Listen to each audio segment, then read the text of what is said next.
Time యూపీఎస్సీకి tuitions only in Tirumala IAS institute Chaitanyapuri. Call చేసి ఇప్పుడే జాయిన్ అవ్వండి. పాస్టర్ పగడాల ప్రవీణ్ మరణంపై తీవ్ర చర్చ అయితే జరుగుతోంది. ఆయన కోసం వేలాది మంది తరలిస్తున్నారు. అటు రాజమండ్రిలో ఇటు అంత్యక్రియల సమయంలో హైదరాబాద్ లో భారీగా అతనికున్న జనాదరణ కనిపించింది.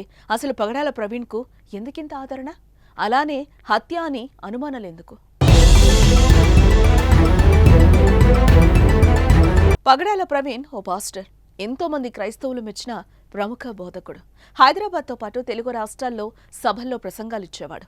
అందుకు ఆయనకు ఏపీ తెలంగాణ క్రైస్తవులకు బాగా తెలిసిన వ్యక్తిగా మారాడు. అంతేకాదు సోషల్ మీడియా వేదికగా కూడా పాపులర్ పర్సన్. సోషల్ మీడియాలో యేసుక్రీస్తు సువార్తలను అందించేవారు. వీటితో పాటు ఎన్నో సేవా కార్యక్రమాలను చేశారు. తనకున్న సాఫ్ట్వేర్ కంపెనీల ద్వారా వచ్చే లాభాలను ఇతర వ్యాపారాల్లో సంపాదించిన దాన్ని ఆర్థికంగా వెనుకబడిన పేదలకు సాయం అందించేవారట.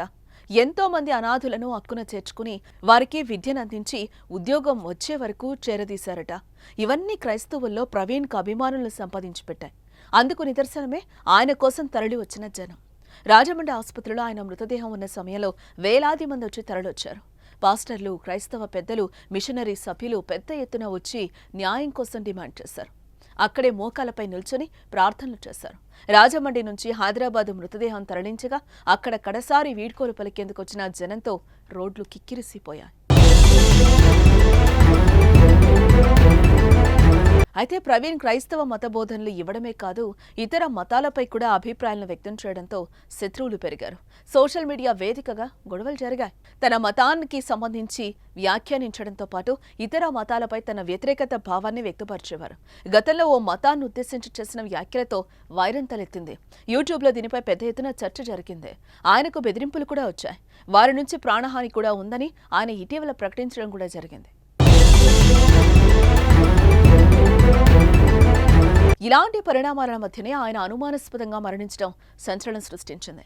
దానికి తోడు ప్రమాదంలో దృశ్యాలు అనుమానాలను బలపరుస్తున్నాయి.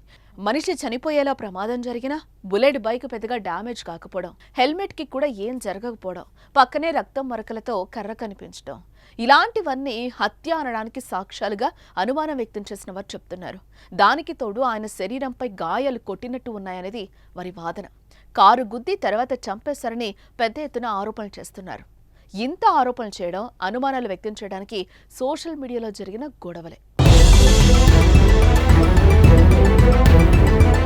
అయితే పోలీసులు మాత్రం ప్రాథమికంగా ప్రమాదమే అని తెలిసినా కావాలనే రోడ్డు ప్రమాదం చేశారా అనే కోణంలో కూడా దర్యాప్తు ప్రారంభిస్తున్నారు.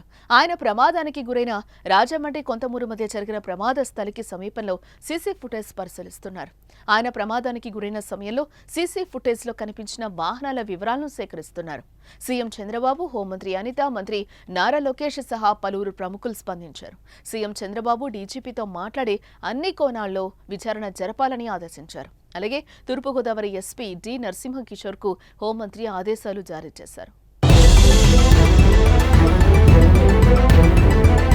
ప్రవీణ్ అనుచరుడు, సంఘాల వర్గాలు ఈ ఘటనపై విచారణ పూర్తయ్యే వరకు తమ ఆందోళన కొనసాగించనున్నట్లుగా స్పష్టం చేయడంతో ఈ కేసు ఇప్పటికీ తుది నిర్ణయానికి రాకుండా జాతీయ స్థాయిలో సైతం చర్చకు దారితీసేలా మారుతోంది.